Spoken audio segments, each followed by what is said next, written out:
خصوصاً على افضلهم وخاتم النبیین محمد الامین وعلى آلہ وصحبہ اجمعین. اما بعد فقد قال اللہ تبارک وتعالی اعوذ باللہ من الشیطان الرجیم بسم اللہ الرحمن الرحیم.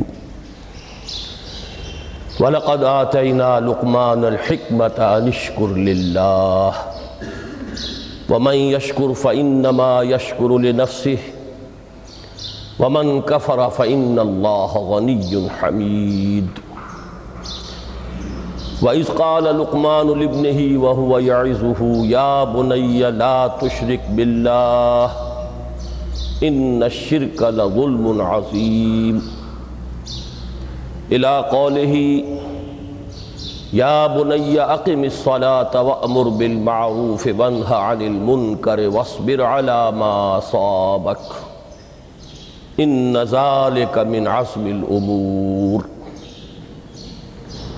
وقال تبارک و تعالی اننی انا اللہ لا الہ الا انا فاعبدنی واقم الصلاۃ لذکری. صدق اللہ العظیم. محترم لطف الرحمان صاحب ناظم قرآن کالج، محترم پروفیسر حافظ محمد فاضل صاحب رئیس شعبہ عربی و اسلامیات، محترم میجر ریٹائرڈ فتح محمد صاحب ناظم دارالمقامہ اور عزیز طلبہ، میں سب سے پہلے تو آپ حضرات کو مبارکباد پیش کرتا ہوں کہ آپ نے یہ 2 روزہ صلاۃ کیمپ منعقد کیا. میں یہ سمجھتا ہوں کہ قرآن کالج کی یہ پہلی تقریب ہے کہ جو اس کے قیام کے مقصد کے ساتھ بڑی گہری ہم آہنگی رکھتی ہے. پھر یہ کہ جس انداز میں اسے منظم کیا گیا ہے، اس میں خاص طور پر میجر صاحب کی جو فوجی تربیت ہے اس کا جو عمل دخل مجھے نظر آیا ہے، تو میں اس پر بھی انہیں ہدیہ تحسین پیش کرتا ہوں اور امید کرتا ہوں کہ آئندہ بھی دین کے جو اہم اور بنیادی موضوعات ہیں ان پر اسی طرح کے تربیتی کیمپ منعقد کرتے رہیں گے. میری گفتگو کا جو اس وقت عنوان معین ہے اور جو اس وقت آپ کے سامنے لکھا ہوا بھی ہے، فلسفہ دین میں نماز کی اہمیت. اس میں سب سے پہلے تو میں توجہ دلاؤں گا کہ لفظ فلسفہ اصلاً عربی کا ہے اور نہ ہی یہ قرآن حکیم کی اصطلاح ہے. یہ لفظ بھی اپنی اصل کے اعتبار سے یونانی ہے. فلسفی اگرچہ فلسفی عربی میں اب استعمال ہوتا ہے اور فلاسفہ اس کی جمع بھی ہوتی ہے، لیکن واقعتاً یہ عربی زبان کا لفظ نہیں ہے. اسی کی ایک مثال اور ہے تصوف. وہ بھی بظاہر تفاعل کے وزن پر خالص صیغہ معلوم ہوتا ہے عربی زبان کا، لیکن یہ بھی تھیوسوفی، یہ بھی در حقیقت یونانی الاصل لفظ ہے جس کی تعریب کی گئی ہے، اسے معرب بنا کر عربی کا جامہ پہنا دیا گیا ہے.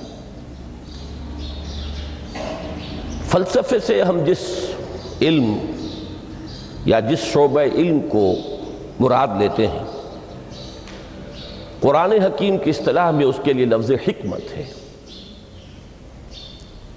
اس کا مادہ ہا کاف میم، اور اس کا بنیادی مفہوم وہی ہے کہ جو اس سے جو ایک مشتق لفظ ہے استحکام، کسی شے کا مضبوط ہو جانا، پختہ ہو جانا، قوی ہو جانا، ایسی صلاحیت حاصل کر لینا کہ وہ اپنی حفاظت کر سکے، اپنے خلاف کسی بھی اقدام پر اپنا دفاع کر سکے. یہ ہا کاف میم کے مادے کا اصل مفہوم ہے.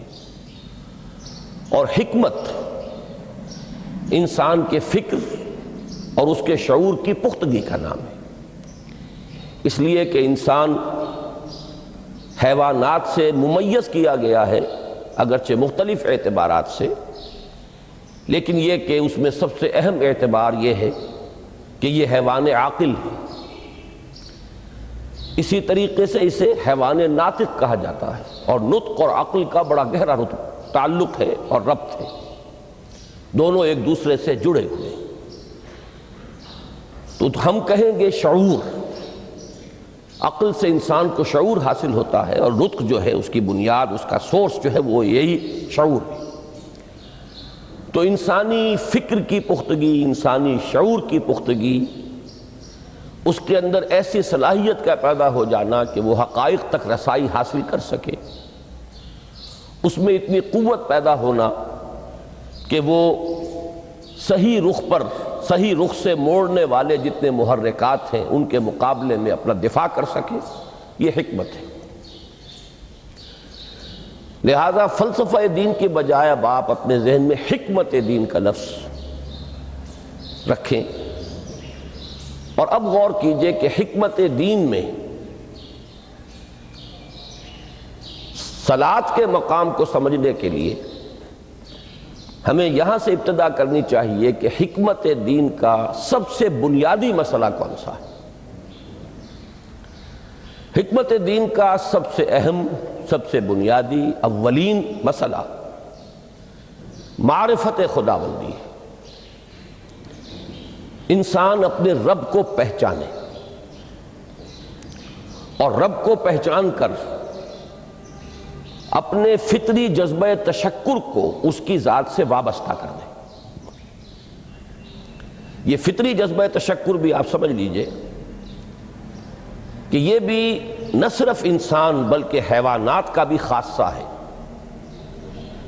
کہ اگر ان کے ساتھ کوئی بھلائی کی جائے تو ایک خاص رد عمل ان کی طبیعت میں پیدا ہوتا ہے، جسے ہم جذبہ شکر یا جذبہ تشکر سے تعبیر کر سکتے ہیں۔ حیوان کے پاس اگرچہ وہ زبان نہیں ہے کہ جس میں وہ اپنے اس جذبے کو الفاظ کا جامہ پہنا کر اپنے محسن کی خدمت میں پیش کر سکے، لیکن یہ کہ اگر کبھی کسی بھوکے پیاسے حیوان کو آپ نے کوئی غذا فراہم کی ہو یا پانی پلایا ہو، اور پھر اگر آپ اس کی آنکھوں میں دیکھیں گے تو وہ جذبہ تشکر وہاں سے ابلتا ہوا محسوس ہوگا۔ یہ گویا کہ فطرت کا تقاضا ہے۔ حیوانات سے بلندتر سطح پر انسان ہے، تو فطرت انسانی کا بڑا اساسی اور بنیادی تقاضا ہے کہ وہ اپنے محسن کا شکر ادا کرے، جس نے بھی اس کے ساتھ کوئی بھلائی کی ہو، خیر کیا ہو، اس کی کوئی احتیاج پوری کی ہو، اس کی کوئی ضرورت پوری کی ہو، اس کا وہ شکر بجانا ہے۔ تو یہ فطری جذبہ تشکر جب تک عقل انسانی اپنے اصل محسن اور مربی کو نہیں پہچانتی تو یا تو یہ منتشر رہتا ہے یا بھٹکتا رہتا ہے۔ چنانچہ شرک کی جو ساری تاریخ ہے اس کا تجزیہ کریں گے تو بات یہی نظر آئے گی کہ اس جذبہ تشکر نے اپنے علم کی کوتاہی کی وجہ سے، اپنے فہم کی کوتاہی کی وجہ سے مختلف اشیاء کے ساتھ یا مظاہر قدرت کے ساتھ اپنے آپ کو منسلک کر لیا۔ مثلاً یہ کہ یہ بات غلط نہیں ہے کہ ہماری دنیا کا یہ سارا نظام جو ہے اس میں سورج کی حرارت کو بہت بڑا دخل حاصل ہے۔ ساری انرجی جو ہمارے پاس ہے اس کی سورس تو اصل میں وہ سولر انرجی ہے۔ لکڑی بھی آپ جلا کر اگر آگ کے ذریعے سے حرارت حاصل کرتے ہیں تو وہ بھی در حقیقت سورج ہی کی وہ حرارت تھی کہ جو اس لکڑی میں جذب ہوئی ہے، اس نے وہ صورت اختیار کی۔ فصلوں کو سورج پکاتا ہے، اس کی حرارت جو ہے وہی ان کے پکنے کا ذریعہ بنتی ہے۔ لہذا انسان نے یہ سمجھا کہ ہمارا سب سے بڑا محسن یہ ہے، لہذا اس کے آگے ہاتھ جوڑ دیے، اس کو سجدہ کیا، اسے معبود بنا لیا۔ اسی پر آپ قیاس کرتے چلے جائیے، جس جس چیز کے بارے میں احساس ہوا کہ اس کے ساتھ ہماری کوئی بھلائی وابستہ ہے، یہ ہمارے لیے کسی خیر کا ذریعہ ہے، اس کے سامنے انسان جھک گیا اور اس کے اظہار تشکر کے لیے اس نے مراسم عبودیت ایجاد کر لی۔ تو عقل انسانی کی اصل معراج یہ ہے کہ وہ اپنے اصل مربی کو پہچان لے، اپنے اصل رب کی معرفت حاصل ہو جائے کہ یہ تمام مظاہر فطرت، مظاہر قدرت، اگرچہ یہ سب ہیں اس دنیا میں، اس کے نظام کو مختلف پہلوؤں سے ان کے ساتھ وابستہ کیا گیا ہے، لیکن یہ سب خود کسی اور کی ربوبیت کے مظہر ہے۔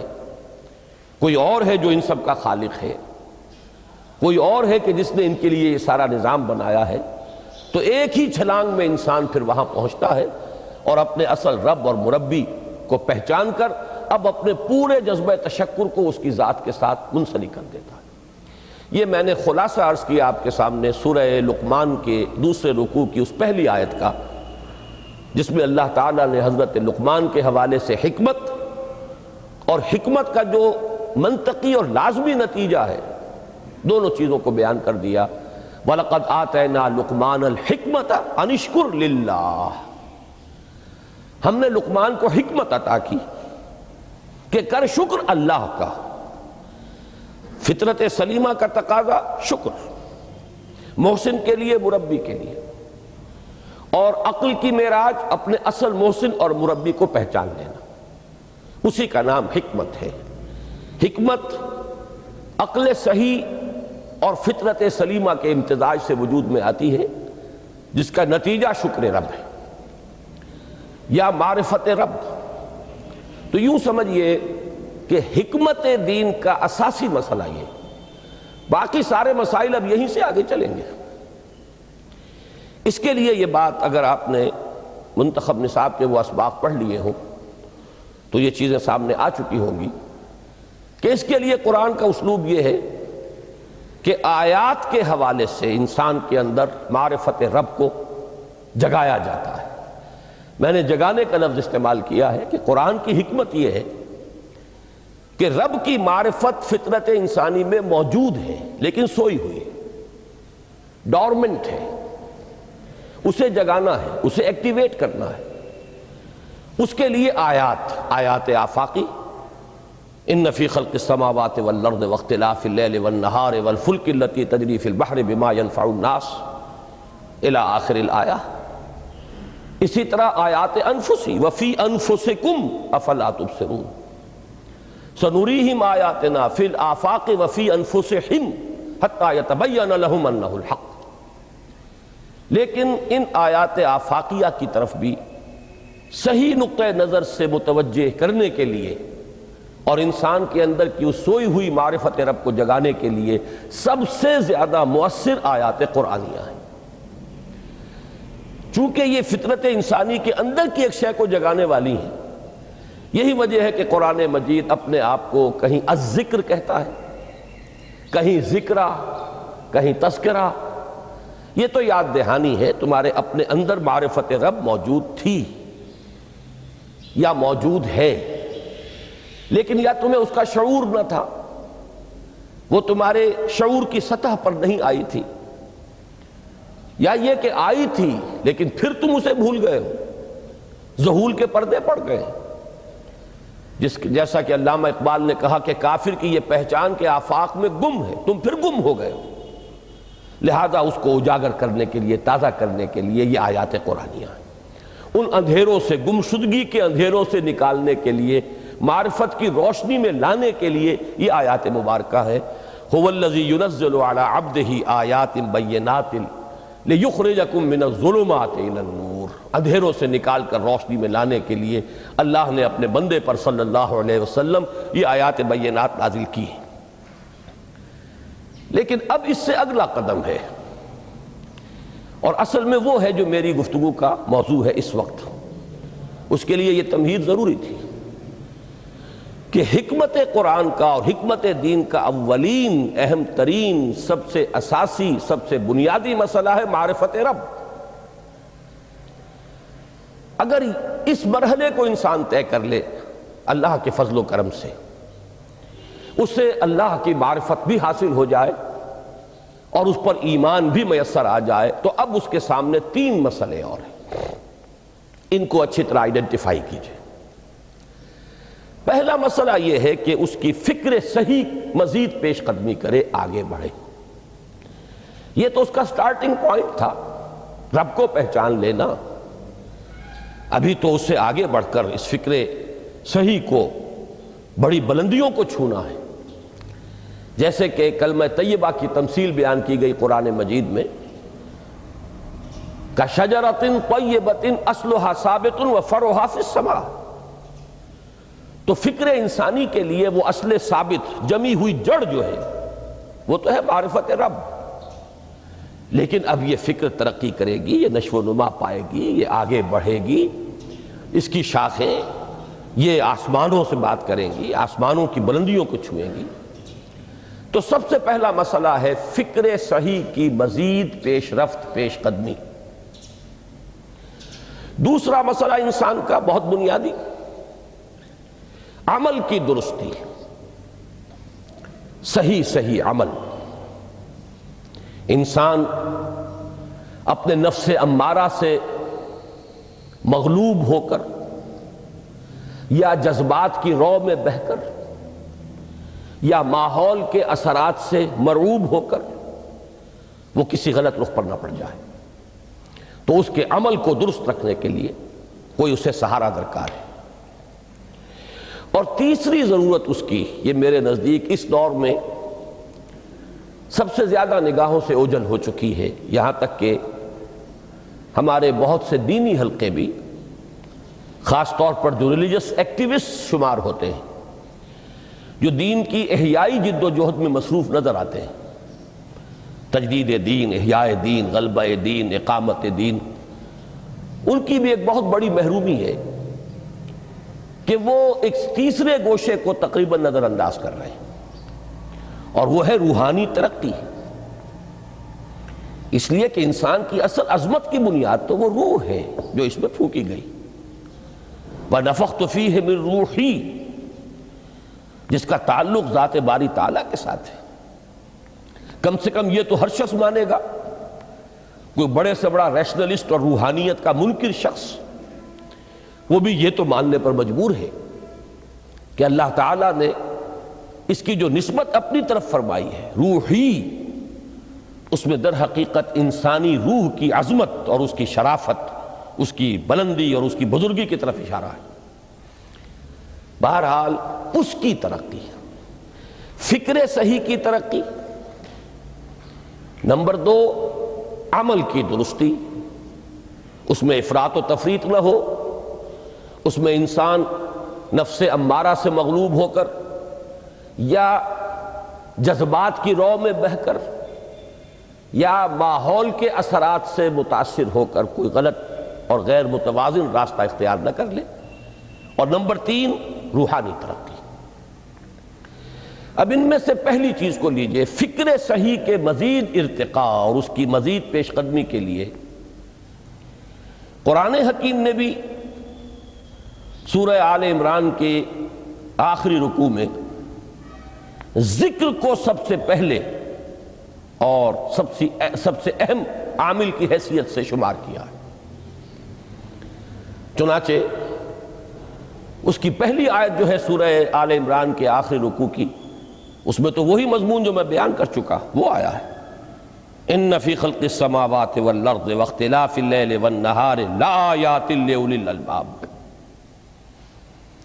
یقیناً آسمان اور زمین کی تخلیق میں اور دن اور رات کے الٹ پھیر میں نشانیاں ہیں ہوش مندوں کے لیے۔ ان کے ذریعے سے انسانی شعور کے اندر وہ معرفت رب اجاگر ہوگی۔ وہ پہلا مرحلہ اب اس نے طے کر لیا، وہ ڈورمنٹ معرفت اب ایکٹیویٹ ہو گئی۔ اب مزید فکر کا مرحلہ ہے جو اگلی آیت میں آیا ہے، الذین یذکرون اللہ قیاما وقعودا وعلی جنوبہم ویتفکرون فی خلق السماوات والارض ربنا ما خلقت ھذا باطلا سبحانک فقنا عذاب النار۔ یعنی تفکر جو ہے، ویتفکرون فی خلق السماوات والارض، وہ تفکر کرتے ہیں، غور و فکر کرتے ہیں آسمان اور زمین کی تخلیق میں، لیکن اس تفکر کے ساتھ لازماً ذکر اور ذکر مدام، ذکر بھی وہ کہ جو مستقل ہو، ہر حالت میں ہو۔ الذین یذکرون اللہ قیاما وقعودا وعلی جنوبہم، وہ لوگ کہ جو اللہ کو یاد رکھتے ہیں، اللہ کا ذکر کرتے ہیں، کھڑے ہوئے بھی، بیٹھے ہوئے بھی، اور اپنے پہلوؤں کے بل یعنی لیٹے ہوئے بھی۔ اب ان تین کے سوا تو کوئی پوزیشن انسان کی نہیں ہے، اسی کا نام ہے دوام ذکر۔ اور اس کے ساتھ اگر وہ تفکر کرتے ہیں تو ان کا فکر اگلی منزل تک پہنچتا ہے۔ میں اس پر زیادہ بحث اس وقت نہیں کروں گا، اس وقت میں نے چونکہ وہ تین باتیں بیان کی تھی، میں درجہ بدرجہ چاہتا ہوں کہ آگے بڑھوں اور ایک حد سے زیادہ کسی بھی مسئلے میں تجاوز نہ کروں۔ یہ جو بات سورہ آل عمران کی آخری رکوع کی اس دوسری آیت میں آئی ہے، اسی کو مولانا روم نے بیان کیا ہے بہت ہی سادہ لیکن بڑے پرمغز شعر میں۔ این قدر گفتیم باقی فکر کن، فکر اگر جامد بوت رو ذکر کن۔ اس قدر تو ہم نے تمہیں بتا دیا، سمجھا دیا، یہ بات تو آ گئی تمہارے عقل میں، اب جاؤ خود غور کرو، مزید آگے پیش قدمی کرو۔ این قدر گفتیم باقی فکر کن، فکر اگر جامد بوت رو ذکر کن۔ فکر میں جمود آ جائے، فکر سست پڑ جائے تو جاؤ پھر ذکر کرو۔ تو یہ ذکر اور فکر گویا کہ گاڑی کے دو پہیے ہیں کہ جن سے فکر انسانی صحیح رخ پر آگے بڑھے گا۔ اگر یہ ذکر ساتھ نہیں رہے گا تو فکر انسانی کج ہو جائے گا۔ تا ثریا می رود دیوار کج، پھر وہ فکر جو ہے وہ بلندی کو کتنے ہی پہنچ جائے لیکن وہ ٹیڑھی بلندی ہوگی، وہ صراط مستقیم پر پیش قدمی کرنے والا فکر نہیں ہوگا۔ اسی کو علامہ اقبال نے اپنے دو اشعار میں، چونکہ انہوں نے مولانا روم کو اپنا پیر بھی تسلیم کیا ہے، مرشد رومی، تو یہ فکر جو ہے، یہ خیال جو مولانا روم نے پیش کیا، اسی کو علامہ اقبال نے دو اشعار میں میں سمجھتا ہوں کہ مزید شکوہ کے ساتھ، مزید خوبصورت اور حسین انداز میں پیش کیا ہے۔ جز بقرآن زے غمی روباہی است، فقر قرآن اصل شاہنشاہی است۔ قرآن کے بغیر اگر کوئی شعر بھی ہو تو وہ بھی اصل میں لومڑی ہے، اس کی کوئی حقیقت نہیں ہے، اس لیے کہ اصل شاہنشاہی جو ہے وہ تو فقر قرآن ہے۔ اب فقر قرآن کیا ہے؟ فقر قرآن اگر آپ لکھا ہوا دیکھیں گے اس کو تو اس کے آگے یہاں اب سوالیہ نشان آ جائے گا۔ فقر قرآن یعنی سوچو فقر قرآن کیا ہے، اور جواب ہے اختلاط ذکر و فکر۔ فقر قرآن امتزاج سے وجود میں آتا ہے کہ اس میں ذکر بھی ہو، فکر بھی ہو۔ اور فکر را کامل نہ دیدم جز بے ذکر، میں نے فکر کو کبھی بھی اپنی منزل مقصود تک پہنچتا ہوا نہیں پایا جب تک کہ اس کے ساتھ ذکر نہ ہو۔ تو پہلی شے تھی فکر انسانی کی صحیح رخ پر مزید پیش قدمی اور پیش رفت، اور اس کے لیے لازم ہے ذکر و فکر کا امتزاج۔ دوسری چیز کو لیجئے عمل کی درستی۔ اس عمل کی درستی کے لیے اللہ تعالیٰ کے ساتھ ایک گہرے تعلق کی ضرورت ہے، اس لیے کہ صبر کی بحث میں یہ مضامین شاید آپ کے سامنے آ گئے ہوں کہ صبر جہاں مصیبت پر صبر ہوتا ہے، تکلیف پر صبر ہوتا ہے، اللہ کے احکام پر جمنا یہ بھی صبر ہے، نفس کی خواہشات کی باغ کو تھام کر رکھنا، کھینچ کر رکھنا یہ بھی صبر ہے، اور استقامت کسی شے پر قائم رہنا یہ بھی صبر ہے۔ تو عمل صحیح پر استقامت کے لیے وَاصْبِرْ وَمَا صَبْرُكَ إِلَّا بِاللَّهِ، اس صبر کی سب سے اہم جو بنیاد ہے، اس کا جو سب سے بڑا ذریعہ ہے، اس کا جو سب سے بڑا سہارا ہے، وَمَا صَبْرُكَ إِلَّا بِاللَّهِ، اس کے لیے ضرورت ہے ایک گہرے تعلق کی کہ اللہ کے ساتھ ایک ایسا تعلق برقرار رہے جو نہ صرف گہرا ہو بلکہ دائم و قائم ہو، مسلسل ہو۔ ذرا ذہول ہوگا، تعلق مع اللہ میں ذرا کمی آئے گی، شیطان کا وار کاری ہو جائے گا۔ اسی کو حضور نے حدیث میں یوں تعبیر کیا ہے تمثیلاً کہ جو دل اللہ کی یاد سے غافل ہے اس پر، فارسی کا وہ مقولہ بھی ہے کہ خانہ خالی را دیو می گیرت، گھر خالی رہے تو جنات اس پر دیو جو ہے آ کر قبضہ جما لیتے ہیں۔ تو خانہ قلب جو ہے اگر یاد خدا بندی سے خالی ہو گیا تو شیطان ابلیس لعین اپنی تھوتنی ٹکا دیتا ہے۔ یہ لفظ آتا ہے سور کے منہ کے لیے تھوتنی، جس طرح اس کا نکلا ہوا سا منہ ہوتا ہے آگے، تو یہ لفظ استعمال کیا گیا کہ وہ اپنی تھوتنی انسان کے دل پر جما کر اور پھوکے مارنی شروع کر دیتا ہے۔ تو شیطان کو موقع ہی تب ملتا ہے جب انسان کے تعلق مع اللہ کے اندر کمی ہو، وہ خانہ بالکل خالی ہو گیا ہو یا اتنا ضعیف ہو گیا ہو کہ کل عدم ہو جائے، گویا کہ نہیں۔ تیسری چیز کی طرف آئیے، روحانی ترقی۔ روحانی ترقی کے لیے میں ایک اصطلاح کے سامنے لا رہا ہوں، اس سے مراد کیا ہے؟ روحانی ترقی کے لیے ہماری دینی اصطلاح ہے تقرب الی اللہ، اللہ سے قریب تر ہوتے چلے جانا۔ اس پر میرا ایک کتابچہ بھی ہے، تقرب الی اللہ کے دو مدارج، دو درجے، جو در حقیقت ایک حدیث نبوی علیہ الصلاۃ والسلام ہی پر مبنی ہے کہ حضور نے ایک درجہ قرار دیا ہے تقرب بالفرائض، فرائض کے ذریعے سے انسان اللہ کا قرب حاصل کرے۔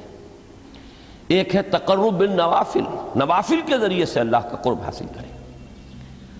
ان میں کیا نسبت و تناسب ہے، اہمیت کے اعتبار سے کون بڑھ کر ہے، بلندی کے اعتبار سے کون بڑھ کر ہے، یہ تمام مسائل میں نے اپنی اس تقریر میں بیان کیے تھے جو اس کتابچے میں شائع ہوئی ہے۔ اس وقت میں اس کی تفصیل میں نہیں جا رہا، صرف یہ تذکرہ اس لیے کر رہا ہوں کہ جن کو بھی خواہش ہو جائے وہ اس کا مطالعہ کرے۔ ہماری اس وقت کی گفتگو سے وہ کتابچہ اس جگہ پر منسلک ہوگا۔ تو تقرب الی اللہ، یہ تقرب کوئی فزیکل فینومینن نہیں ہے، جسمانی یا مادی مسئلہ نہیں ہے۔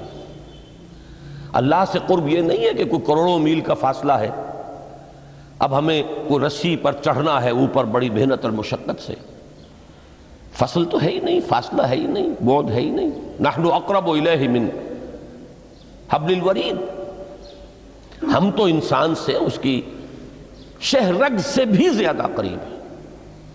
ہوا معکم اینما کنتم، وہ تو تمہارے ساتھ ہی ہوتا ہے جہاں کہیں بھی تم ہو، بس صرف یہ کہ تمہاری توجہ نہیں ہوتی، تم اور چیزوں میں مشغول و مصروف رہتے ہو، تم ہماری طرف دھیان ہی نہیں دیتے، تم ہماری طرف متوجہ ہی نہیں ہوتے۔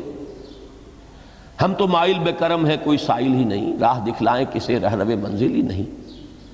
انسان جب متوجہ ہو جاتا ہے اور بڑھتا ہے، آگے پیش قدمی کرتا ہے روحانی اعتبار سے، تو یہ ہے در حقیقت تقرب الی اللہ، اور اسی کو ہم کہیں گے روحانی ترقی۔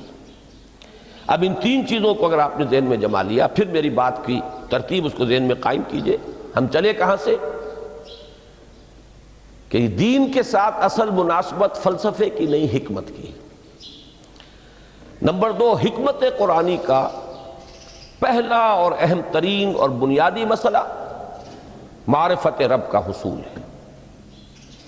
اس کا نتیجہ شکر خداوندی ہے، اس کا ذریعہ آیات آفاقی، آیات انفسی، اور سب سے بڑھ کر آیات قرآنیہ ہیں جو الذکر ہے، جو تذکرہ ہے، جو ذکرہ ہے۔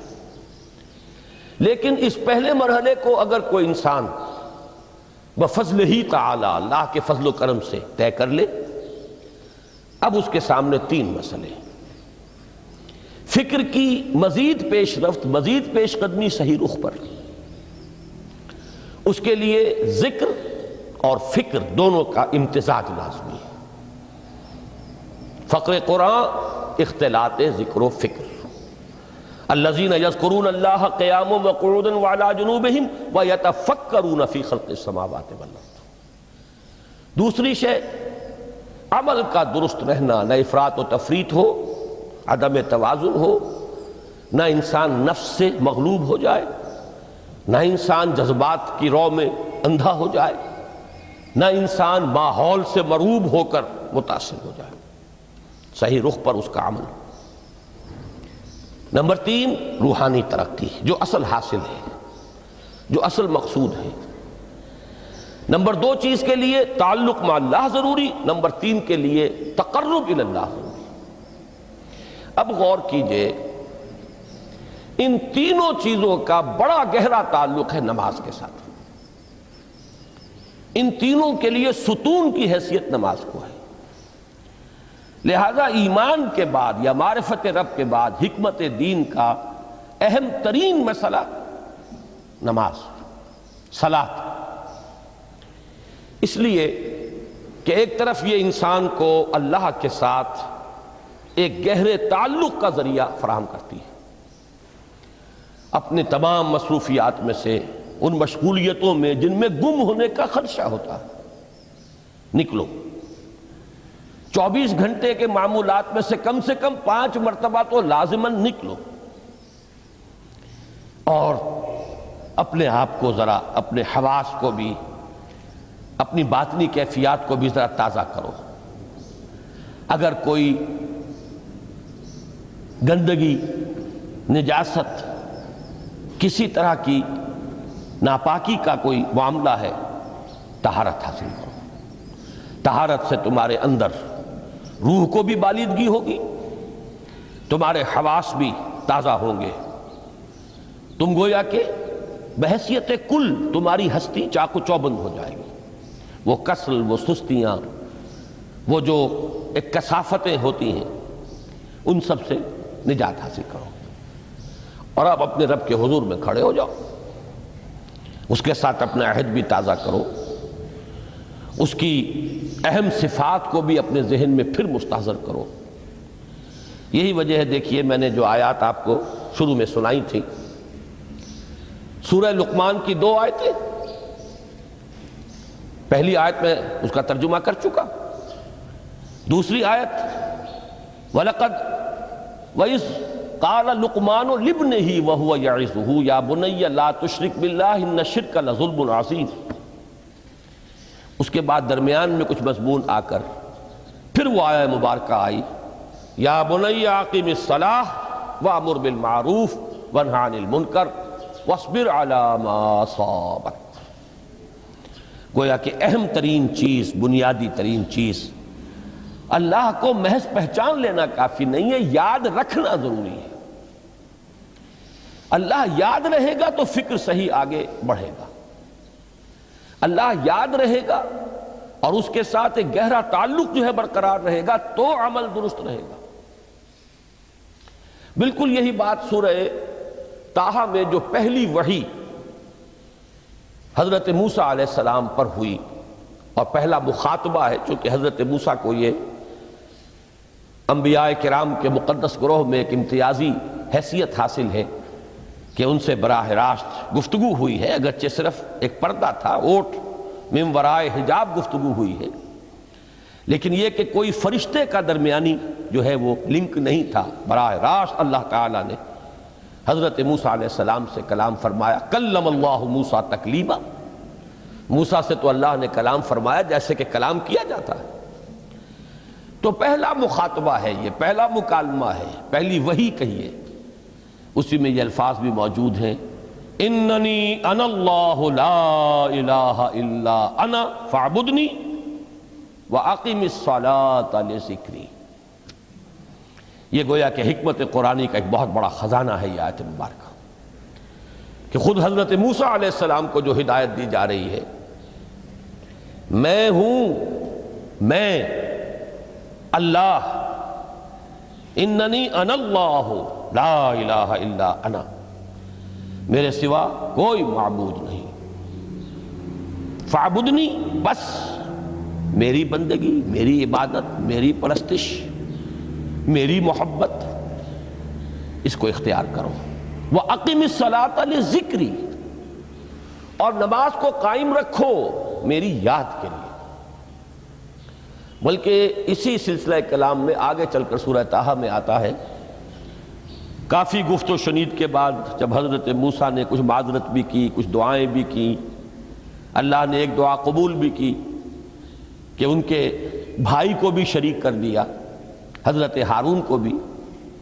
اس کے بعد پھر جب فرمایا کہ اب جاؤ فرعون کی طرف، تو اس میں فرمایا وَلَا تَنِيَا فِي ذِكْرِي، اور دیکھنا یہ جو عظیم مشن تمہارے کندھے پر آ گیا ہے، بڑا بھاری اور کٹھن ایک فرض ہے جو تم پر عائد ہو گیا ہے، اس کے لیے سب سے بڑی تمہارے پاس جو قوت کا ذریعہ ہے وہ نماز ہے۔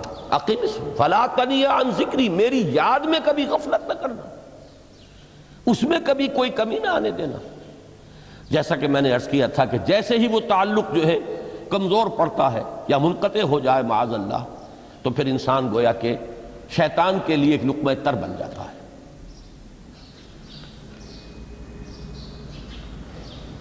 اب آپ غور کیجئے، تیسری شے تقرب الی اللہ، اس کے حوالے سے بھی جو فرائض اور نوافل کی بات ہے اس کو اس وقت ذہن سے نکال کر یہ سمجھیے کہ اس میں نماز کا کیا مقام ہے، اس لیے کہ نماز فرض بھی ہے، نماز نفل بھی ہے، وہ تو ان دونوں میں شریک ہو جائے گی۔ اب اس کو لفظ صلاۃ کے حوالے سے آپ ان دونوں چیزوں کو سمجھیے۔ صاد لام واو یا یہ چونکہ حروف علت ایک دوسرے سے بدلتے رہتے ہیں، یہ جو مادہ ہے اس کی جو خالص لغوی اصل ہے، جو خالص عربی زبان میں اس کا بنیادی مفہوم ہے، وہ آگ جلانا یا آگ تاپنا یا آگ سینکنا، حرارت حاصل کرنا۔ لہذا بار بار آتا ہے جہنم کے ذکر میں اصلوہا، اب جلو اس میں، تاپو اس کو، یہ سینکے گی تمہیں۔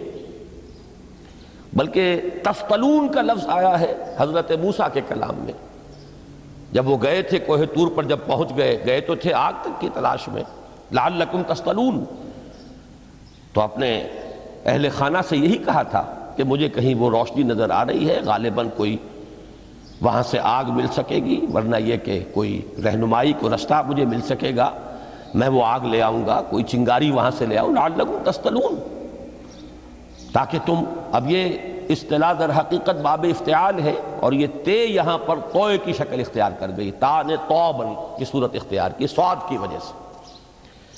بہرحال اس کا سب سے بنیادی مفہوم جو ہے وہ ہے تاپنا، سکائی حاصل کرنا، حرارت۔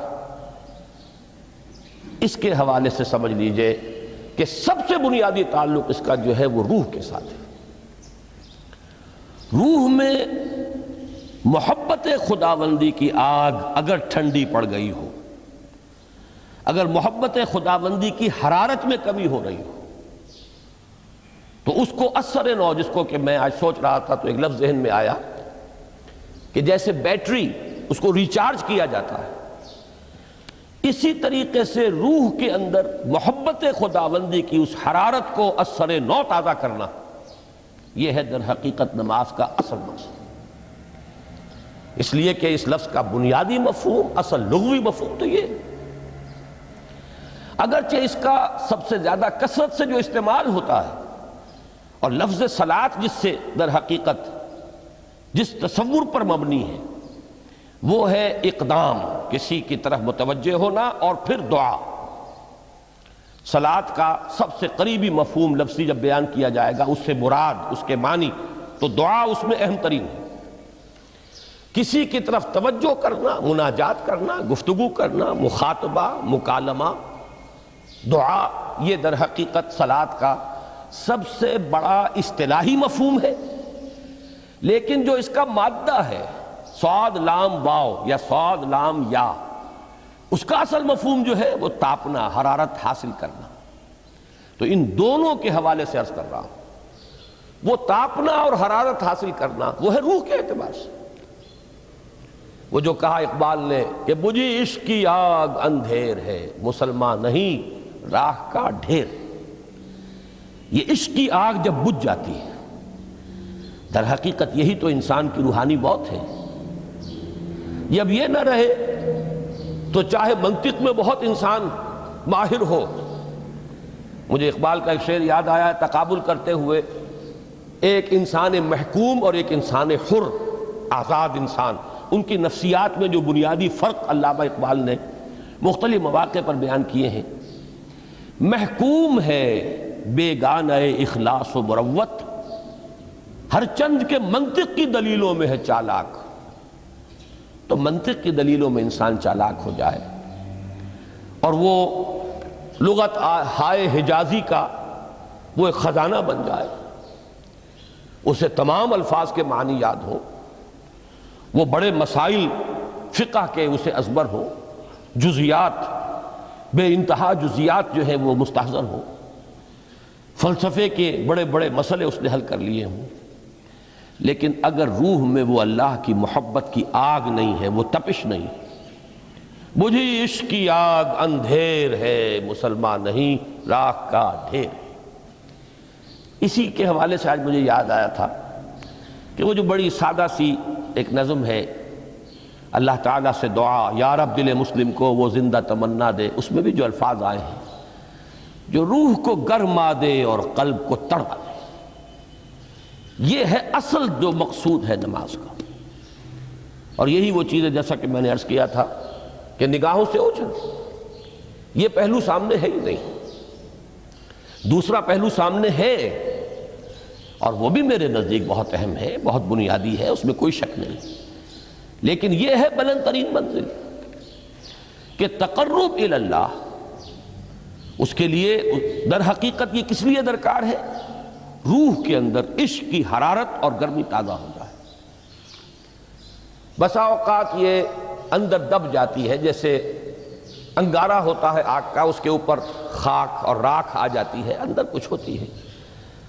آگ دبی ہوئی سمجھ، آگ بجھی ہوئی نہ جان، اس دبی ہوئی آگ کو پھر ایک شعلہ بنانا، پھر اس کے اندر ایک حیات تازہ پیدا کرنا، یہ ہے نماز کا اہم ترین اور بلند ترین مقصد۔ لیکن اس کے ساتھ ہی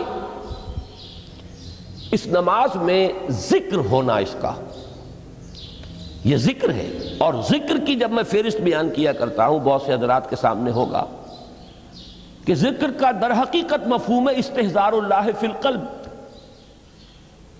ہمارے ہاں غلطی سے جو ذرائع ذکر ہیں انہیں ذکر قرار دے دیا گیا ہے۔ نماز ذکر نہیں ہے، نماز ذکر کا ذریعہ ہے۔ اقیم الصلاۃ لذکری، نماز قائم کرو میرے ذکر کے لیے۔ یہ اللہ اللہ کہنا یا ادعیہ معصورہ جو حضور صلی اللہ علیہ وسلم کی مسنون دعائیں ہیں، انہیں اپنے تمام معمولات دنیاوی کے ساتھ ساتھ ان دعاؤں کو بھی انسان پڑھتا رہے، اللہ سے دعا کرتا رہے، یہ تمام ذرائع ذکر ہیں۔ سبحان اللہ الحمدللہ الحمدللہ، اس کا آپ ورد کیجئے، یہ بھی ذریعہ ذکر ہے۔ حقیقت میں ذکر ہے استحضار اللہ فی القلب، اللہ کو دل میں لے آنا، اللہ کو دل میں حاضر کر لینا، اصل میں تو ترجمہ ہوگا، لیکن حاضر جاننا، یہ کیفیت جو ہے انسان کو حاصل ہو جائے۔ اب اس کے حوالے سے ذرا بات سمجھیے کہ ایک تو میں عرض کر چکا ہوں مجسم ذکر تو قرآن ہے، لہذا ذکر کی فہرست جب آپ کریں گے ذرائع ذکر تو ان میں سب سے پہلے قرآن آئے گا، اس لیے کہ وہ ہماری حکمت کے پہلے مسئلے کو حل کر رہا ہے، بنیادی مسئلہ، اہم ترین مسئلہ۔ دوسرے نمبر پر ذکر جو ہے، اب اس کے لیے کچھ اصطلاحات جو میرے مختلف دروس میں شاید آپ کے سامنے بعد میں آئیں یا پہلی آ چکی ہوں، ان کے حوالے سے میری بات سمجھیے۔ ایک ذکر غیابی ہے، تھرڈ پرسن میں، صیغہ غائب میں اللہ کی یاد کرنا، اللہ اکبر اللہ اکبر اللہ اکبر۔ ابھی اللہ اکبر جو ہے یہ جملہ اسمیہ خبریہ ہے، ایک حقیقت کی تکرار آپ کر رہے ہیں، اللہ سب سے بڑا ہے، اللہ سب سے بڑا ہے، سبحان اللہ سبحان اللہ سبحان اللہ۔ یہ در حقیقت ذکر غیابی ہے کہ آپ اس میں مخاطب نہیں ہے اللہ سے، ایک ذکر خطابی کہیں یا ذکر حضوری کہیں، جس میں مکالمہ ہوتا، جس میں گفتگو ہوتی. تو نماز در حقیقت ذکر حضوری اور ذکر خطابی کی بلند ترین شکل ہے. اس لیے میں نے عرض کیا تھا کہ نماز کے لفظ یا صلاۃ کے لفظ یہ اصطلاحی معنی جو اکثر و بیشتر کیے جاتے ہیں وہ ہے دعا. اور دعا میں ہوتا کیا ہے؟ مکالمہ ہے، مخاطب، اے اللہ، اے میرے رب، اے پروردگار. پھر یہ کہ اس میں اقدام اور کسی کی طرف متوجہ ہونا. یہی وجہ ہے کہ افتتاح صلاۃ، نماز کو شروع کرنے کے لیے، ایک تو وہ الفاظ جو قرآن مجید میں آئے ہیں، انی وجہت وجہی للذی فطر السماوات والارض حنیفا وما انا من المشرکین. یہ ہے توجہ کا ارتکاز، بشرطے کہ یہ صرف الفاظ ہی نہ نکل رہے ہوں، واقعتاً یہ تعبیر ہو اس وقت کی انسان کی نفسیاتی کیفیت کی، کہ شعوری طور پر وہ فیصلہ کرتا ہے کہ اب میں منقطع ہو رہا ہوں، ہر چہار طرف سے اپنی توجہ کو ہٹا کر، ہر مسئلے سے اپنے آپ کو خالی و ذہن کر کے، یعنی ظاہری اور باطنی دونوں اعتبار سے میں اپنی توجہ کا ارتکاز کر رہا ہوں اس ذات کی طرف جس نے آسمانوں اور زمین کو پیدا کیا، اور بالکل یکسو ہو کر رہا ہوں. انی وجہت وجہی للذی فطر السماوات والارض حنیفا وما انا من المشرکین. اور دوسری وہ جو دعا جس سے ہم افتتاح کرتے ہیں اپنی نماز کا، دیکھیں اس میں خطاب کا کس قدر اہتمام. وہاں سبحان اللہ نہیں ہے، سبحانک اللہم، پاک ہے تو اے رب ہمارے، وَبِحَمْدِكَ وَتَبَارَكَ اسْمُكَ وَتَعَالَى جَدُّكَ. اب آپ غور کر رہے ہیں، یہ ہے تخاطب، براہ راست مخاطب ہونا. یہ گویا کہ لب لباب میں آپ کے سامنے عرض کر رہا ہوں علامہ اقبال کے خطبے کا، دی میننگ آف پریئر ان اسلام. خطبات جو ہیں ان کے مشہور، ان میں غالباً یہ تیسرا یا چوتھا لیکچر ہے کہ اس میں تصور یہ دیا گیا ہے کہ دو ہی انائیں ہیں. ایک انائے کبیر، اننی انا اللہ لا الہ الا انا، یہ وہ انائے کبیر ہے، انائے مطلق ہے، میں، بہت بڑی میں، جس کو کہ علامہ اقبال نے کہا دی بگ آئی ایم. یہ بگ آئی ایم جو ہے وہ سورہ طٰہٰ کی اس آیت میں ہے، اور میرے علم کی حد تک کوئی اور مقام نہیں ہے جس میں اس قدر جلال ہو. اللہ نے اس طور سے اپنی انانیت کبریٰ اور انانیت مطلقہ کا اظہار اس بلند آہنگ کے ساتھ کیا ہو، اننی انا اللہ لا الہ الا انا. وہ انائے کبیر اور یہ انائے صغیر، یہ انائے محدود، یہ چھوٹی سی ایک انا ہے میں، یہ میں ہوں. آپ جب کہتے ہیں میں، بڑی محدود سی ایک انا، دی فائنائٹ ایگو، انائے محدود اور انفائنائٹ ایگو. اور صلاۃ اصل میں کیا ہے؟ اس چھوٹی انا کا بڑی انا کے سامنے آ کر، روبرو ہو کر، وہ جو کبھی ٹیلی ویژن کا ایک پروگرام ہوا کرتا تھا، روبرو ہو کر خطاب. ایک ہے وہ صیغہ غائب میں تکرار، سبحان اللہ، سبحان، وہ بھی بہت اہم ہے، اس کا اپنی جگہ پر فائدہ ہے، لیکن ہر شے کے درجے ہیں. گر حفظ مراتب نہ کنی زندگی، اگر آپ ان کے درجوں کا علیحدہ علیحدہ لحاظ نہیں کریں گے تو غلط رخ پر پڑ جائیں گے. تو یہ جو دو ذکر خطابی یا ذکر حضوری ہے، نماز اصل میں اس کی بلند ترین شکل ہے. یہی وجہ ہے کہ سبحانک اللہم وبحمدک وتبارک اسمک وتعالی جدک ولا الہ غیرک. اس کا کی جس قدر تکرار یہاں پر ہے، آپ نے غور کیا، اس میں خطاب ہے. یا پھر یہ کہ یہ کا کی اس طرح کی تکرار آپ کو دعائے قنوت میں ملے گی. اللہم انا نستعینک ونستغفرک ونؤمن بک ونتوکل علیک ونثنی علیک الخیر ونشکرک ولا نکفرک.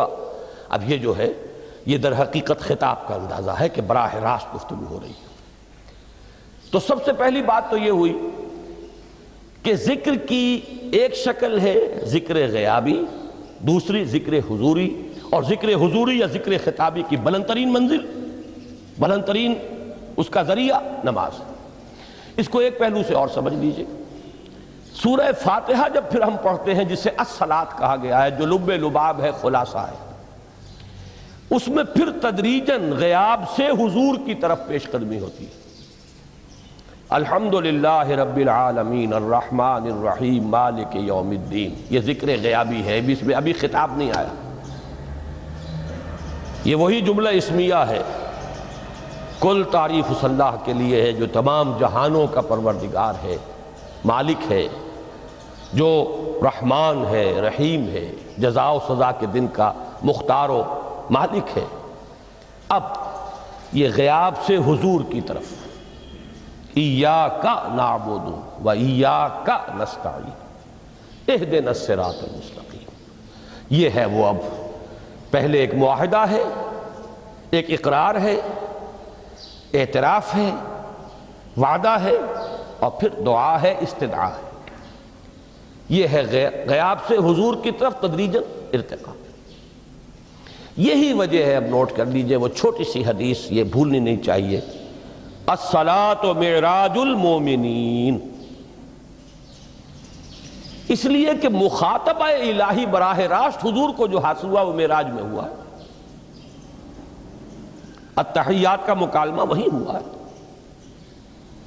لہذا اس کو نوٹ کر لیجئے کہ باقی جو وحی ہوئی ہے حضرت جبرائیل کے ذریعے سے ہوئی ہے، یا کوئی الہام ہوا ہے، حضور کے قلب مبارک پر کوئی شے القاء کی گئی ہے، تو وہ دوسری نوعیت کی وحی ہے۔ وہ جو مخاطبہ حضرت موسیٰ علیہ السلام کو وہ اس دنیا ہی میں حاصل ہوا ہے، کوہ طور کی بلندیوں پر، یہی ان کی امتیازی شان ہے، کلم اللہ موسیٰ تکلیما۔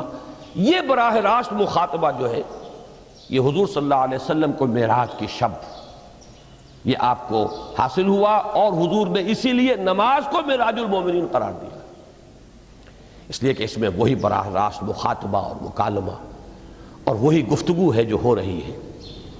اس کے ضمن میں وہ حدیث، اب اس وقت شاید میرا وقت ختم ہونے کے قریب ہو، لیکن وہ حدیث جو اس اعتبار سے حدیث قدسی ہے، اگرچہ بعد میں اس کے جو مزید تفصیل ہے تو حضور صلی اللہ علیہ وسلم نے گویا کہ خود بیان کی ہے، لیکن مسلم شریف کی روایت ہے حضرت ابو ہریرہ رضی اللہ تعالی عنہ سے کہ حضور نے فرمایا، یقول اللہ تعالی، اللہ یہ فرماتا ہے، اسی لیے اس کو حدیث قدسی کہیں گے، قسمت الصلاۃ بینی و بین عبدی نصفین، میں نے نماز کو اپنے اور اپنے بندے کے مابین آدھا آدھا تقسیم کر دیا ہے۔ اب یہاں تک تو جملہ ہے اللہ کا، یہ ہے حدیث قدسی۔ اب آگے جو ہے نریشن اس کی جو ہے حضور صلی اللہ علیہ وسلم کی جانب سے ہے، یعنی خبر دے رہے ہیں وہ اللہ کی طرف سے ہی۔ ویسے تو تمام احادیث ہی گویا کہ ہم سمجھتے ہیں انسپائرڈ تو اللہ کی طرف سے ہی ہے، لیکن یہ کہ جہاں صراحت ہو کہ اللہ کہتا ہے وہ حدیث قدسی ہے۔ تو یقول اللہ تعالی قسمت الصلاۃ بینی و بین عبدی نصفین، یہاں تک تو حدیث قدسی ہے۔ اب دوسری عام حدیث ہے، اذا قال العبد الحمد للہ رب العالمین یقول اللہ تعالی حمدنی عبدی، جب بندہ کہتا ہے الحمد للہ رب العالمین، پروردگار کہتا ہے میرے بندے نے میری حمد کی۔ جب بندہ کہتا ہے الرحمن الرحیم، پروردگار فرماتا ہے اثنا علی عبدی، میرے بندے نے میری ثنا کی، بڑی تعریف کی۔ جب بندہ کہتا ہے مالک یوم الدین، اللہ فرماتا ہے مجدنی عبدی، میرے بندے نے میری بڑی بزرگی بیان کی ہے، تمجید کی ہے۔ پھر جب بندہ کہتا ہے ایاک نعبد و ایاک نستعین، اللہ فرماتا ہے ھذا ما بینی و بین عبدی ولعبدی ما سأل، یہ ہے میرے اور میرے بندے کے درمیان۔ یہ تو معاہدہ ہے نا، معاہدے میں تو دو فریق جکڑے جاتے ہیں، بند جاتے ہیں، یہ میرے اور میرے بندے کے درمیان ہے، اور میرے بندے نے جو طلب کیا میں نے دیا، اس لیے کہ اس میں طلب بھی تو ہے، ایاک نستعین، تیری مدد چاہتے ہیں، یہ طلب ہے۔ اسی کی شرح ہے جو اب آخری تین آیتیں ہیں، پروردگار ہم تیری مدد چاہتے ہیں، پروردگار ہم تیری ہی بندگی کرتے ہیں اور کریں گے، اور تیری ہی مدد چاہتے ہیں، چاہیں گے۔ اگر حال میں اس کا ترجمہ کریں گے زمانہ حال کے اعتبار سے، اس لیے کہ فعل مضارع میں تو دونوں موجود ہیں، شامل ہیں، تو یہ ایک اعتراف ہے، اظہار حال ہے۔ اللہ کرے کہ وہ واقعتاً صحیح اظہار حال ہو، ہم واقعی اللہ کی بندگی کرتے ہوئے یہ کہیں کہ ایاک نعبد، ورنہ اگر ہماری اصل صورتحال سے وہ مطابقت نہ رکھتا ہو تو پھر تو ایک طرح کا جھوٹ ہو جائے گا، غلط بیانی ہو جائے گی۔ ایاک نعبد، تیری ہی بندگی کرتے ہیں، اور مستقبل میں کیجئے، کریں گے، یہ ہے عہد۔ تیری ہی مدد چاہتے ہیں، تجھی سے مدد طلب کرتے ہیں، تجھی سے مدد چاہتے رہیں گے۔ اس کے لیے فرمایا وَلِعَبْدِ مَا سَأَلَ، اور پھر اس کے بعد وہ استدعا ہے، اهدنا الصراط المستقیم صراط الذین انعمت علیہم غیر المغضوب علیہم ولا الضالین۔ اس حدیث میں اس کو ایک ہی جملے کو لیا گیا ہے، ایک ہی جملے کی حیثیت سے۔ جب بندہ یہ کہتا ہے تو اللہ فرماتا ہے ھذا لعبدی ولعبدی ما سأل، یہ خالص میرے بندے کے لیے ہے۔ اس بندے نے ایک درخواست پیش کی ہے اور میں نے گرانٹ کی، وہ اپلیکیشن، وہ ریکویسٹ گرانٹڈ ہم نے دے دی، ولعبدی ما سأل۔ یہ ہے اس کی تاثیر کا عالم، بشرطے کے معاملہ وہ شعور کے ساتھ، بشرطے کے مطابقت ہو ظاہر اور باطن کی، بشرطے کے مطابقت ہو قول اور فعل کی، تو اس کا اتنا اونچا مقام ہے کہ ایک ایک جملہ ادھر ادا ہوا، ادھر اللہ کی طرف سے ریسپانس مل رہی ہے۔ افلاک سے آتا ہے نالوں کا جواب آخر، اٹھتے ہیں حجاب آخر، کرتے ہیں خطاب آخر۔ یہ خطاب ہے، مخاطبہ ہے، مکالمہ ہے، یہ ہے اصل نماز۔ اسی لیے اسی کو کہا گیا نماز۔ البتہ اب اس سے آگے بڑھیے، ذکر کی ایک اور شکل بھی ہے، اور وہ ذکر عملی ہے۔ ایک تو ہم نے کہا اللہ اکبر، اللہ بہت بڑا ہے، سب سے بڑا ہے۔ یہ جیسا کہ میں نے عرض کیا، ایک اعتبار سے تو ذکر غیابی ہو گیا، دوسرے یہ کہ یہ ایک فکری لسانی ذکر ہے، ہم نے کہہ دیا۔ ایک ہے اسی کے ساتھ ایک عملی ڈیمانسٹریشن، جب یہ کہتا ہوا انسان سیدھا سجدے میں گرتا ہے تو در حقیقت یہ اس اللہ اکبر کی تعمیل ہو رہی ہے۔ لہذا نماز میں جہاں ذکر غیابی بھی ہے، سورہ فاتحہ کی پہلی 3 آیات، جہاں الذکر کا حصہ بھی ہے، کچھ نہ کچھ قرآن آپ پڑھیں گے اس میں، پھر یہ کہ ذکر حضوری اور ذکر خطابی بھی ہے کہ آپ نے اللہ سے عہد و پیمان کیا، قول و قرار کیا، استدعا کی۔ اس کے ساتھ ہی ذکر عملی بھی ہے کہ جھکنا، اللہ کی تعظیم میں انسان جھکتا ہے۔ آپ اپنے کسی بزرگ سے جب ملاقات کرتے ہیں تو جھک کر سلام کرتے ہیں، تھوڑا سا جھکنا، زیادہ جھکنے کی تو اجازت نہیں ہے، لیکن یہ کہ تھوڑا سا خم آتا ہے، یہ بھی طبیعت کی بات ہے۔ میں سمجھتا ہوں فطرت میں جیسے شکر ہے، ویسے ہی اس قدر تعظیم تو فطرت انسانی میں موجود ہے۔ آپ استاد کے سامنے آئیں گے، تھوڑا سا خم کھائیں گے، آپ اپنے کسی بڑے بزرگ رشتہ دار کے سے ملیں گے تو تھوڑا سا خم لا محالہ ہو جائے۔ یہ در حقیقت اس آپ کے فکر کی ایک عملی تعبیر، اس کا عملی مظہر ہے کہ آپ نے اس ہستی کی تعظیم کی ہے، اس کی عظمت کا اقرار اور اعتراف کیا ہے۔ یہی تعظیم ہے اللہ تعالیٰ کی کہ جس میں پہلا درجہ ہے رکوع، جھکے آپ، اللہ اکبر کہہ کر جھکے، اور اس کے بعد پھر اس کا جو آخری درجہ ہو سکتا ہے وہ سجدہ ہے، جس میں کہ انسان نے جب اپنی پیشانی زمین پر ٹکا دی تو گویا کہ اس نے اپنی انانیت سے، اگر یہ شعور کے ساتھ ہوا ہو تب میں بات کہہ رہا ہوں، تو گویا کہ اس نے اپنی انانیت سے کامل دستبرداری اختیار کر کے اور اپنے آپ کو اپنے رب کے قدموں میں ڈال دیا۔ یہی وجہ ہے کہ حضور نے اس کو تعبیر فرمایا ہے کہ جب سجدہ کرو تو یوں محسوس کرو کہ تم نے اپنا سر اپنے رب کے قدموں میں رکھ دیا۔ یہ کیفیت ہونی چاہیے، اور چونکہ میں نے ابھی عرض کیا کہ یہ در حقیقت انسان کی انانیت، میں، میری مرضی، میری خواہش، میری پسند، میری عقل، میری منطق، میرا چوائس، میرا اختیار، یہ سب چیزیں ہی تو در حقیقت جو ہمارے اندر ایک مضمر ہے شیطنت، اس شیطنت کا مظہر یہی تو ہے۔ جب اس کو انسان اپنے ہاتھوں اپنے رب کے قدموں میں رکھ دیتا ہے تو در حقیقت اسی لیے اس کو تعبیر کیا گیا کہ اقرب ما یکون العبد الی ربہ فی السجود، بندہ اپنے رب سے قریب ترین جو ہوتا ہے وہ سجدے میں ہوتا ہے، بشرطے کہ وہ سجدہ واقعی سجدہ ہو۔ اس میں حقیقت یہ ہے کہ اقبال کا وہ شعر بڑی صحیح تعبیر ہے، وہ سجدہ روح زمین جس سے کانپ جاتی تھی، یہ ہے اصل میں تعبیر۔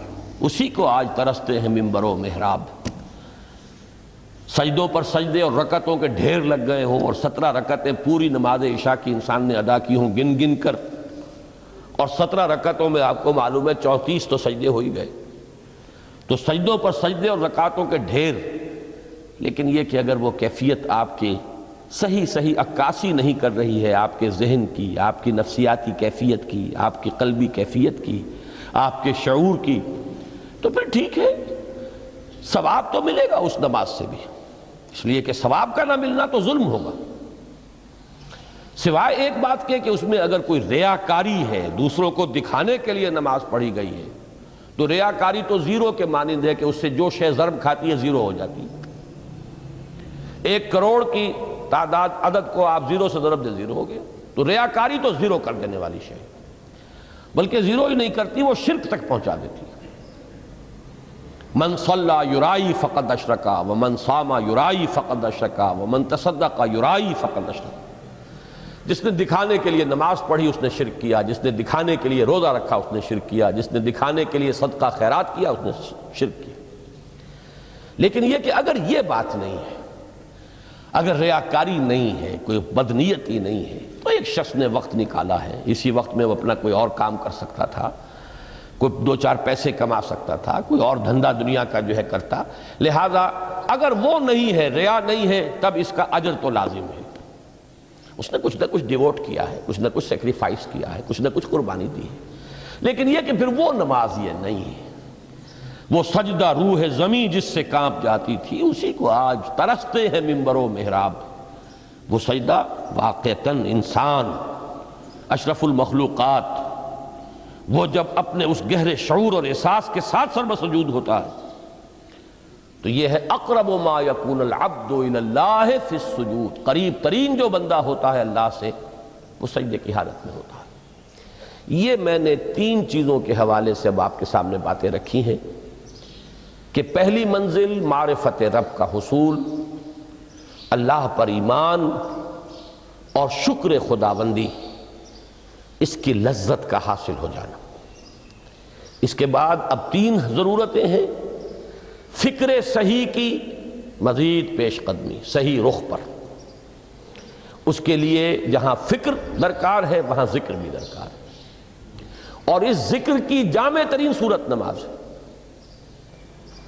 نمبر 2، انسان کے عمل کے درست رہنا، اس لیے کہ ذرا سا قرآن مجید میں سورہ اعراف میں نقشہ کھینچا گیا ہے ایک شخص کا، اس کا نام تو وہاں نہیں ہے، بلعام بن باعورہ، ویسے تورات میں اس کا ذکر ہے اور اس نام کے ساتھ ہے، بہت بڑا عالم تھا، بہت بڑا فاضل، قرآن کے الفاظ ہیں ہم نے اسے اپنی آیات عطا کی تھی، آتیناہ آیاتنا، اور ہم چاہتے تو اسے ابھی اور ترفع اور بلندی عطا کرتے، وَلَوْ شِئْنَا لَرَفَعْنَاهُ بِهَا وَلَكِنَّهُ أَخْلَدَ إِلَى الْأَرْضِ، لیکن وہ تو زمین ہی کی طرف دھنستا چلا گیا، اور کوئی ایک لغزش انسان کے لیے سارے کیے دھرے پر پانی پھر سکتی ہے، ذرا سا عدم توازن اس کے رخ کو ٹیڑھا کر دے گا، اور جب ایک دفعہ ٹیڑھ ہو گئی تو شروع میں تو زاویہ جو ہے چاہے وہ 10 درجے کا ہی ہو، لیکن جیسے جیسے عمل کی وہ پیش قدمی ہوگی فاصلہ بڑھتا چلا جائے گا، انحراف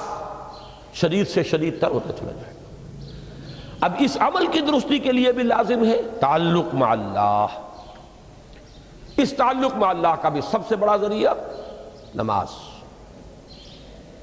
تیسری چیز روحانی بالیدگی، روحانی ترقی، تقرب الی اللہ، اس کے لیے اس اعتبار سے بھی کہ توجہ اللہ، ارتکاز توجہ اللہ کی طرف، انی وجہت وجہی للذی فطر السماوات والارض حنیفا وما انا من المشرکین، اور اس اعتبار سے بھی کہ اسی کے ذریعے سے وہ عشق کی بجھتی ہوئی چنگاری کو پھر بھڑکایا جا سکتا ہے۔ جو خاک میں دب گئی ہو اللہ کی محبت کی وہ حرارت جو ہے، اگر اس میں کچھ کمی آ گئی ہے تو اس کو جھاڑ کر، راکھ کو ہٹا کر اثر نو ایک حرارت پیدا کرنا، یہی وجہ ہے کہ نماز، صلاۃ جس مادے سے ماخوذ ہے اس کا بنیادی مفہوم یہی ہے، تاپنا، حرارت حاصل کرنا، آگ جلانا، آگ روشن کرنا۔ تو فلسفہ دین جس کے لیے صحیح لفظ ہے حکمت دین، اس کے اعتبار سے تو میری یہ گفتگو ہے۔ باقی ہے کہ نظام دین میں تین اعتبارات سے پھر نماز کی اہمیت آئے گی۔ نظام دین میں سب سے پہلے انفرادی سیرت کی تعمیر، ثانیاً معاشرے کی تنظیم، پھر اس کے علاوہ جو دو عنوانات کل کے لیے طے کیے گئے ہیں، جو خادمان دین ہوں، طالبان قرآن ہوں، ان کو کس کس اعتبار سے اس نماز سے مدد ملتی ہے۔ تو ان چاروں موضوعات پر انشاءاللہ تعالی میں کل گفتگو کروں گا۔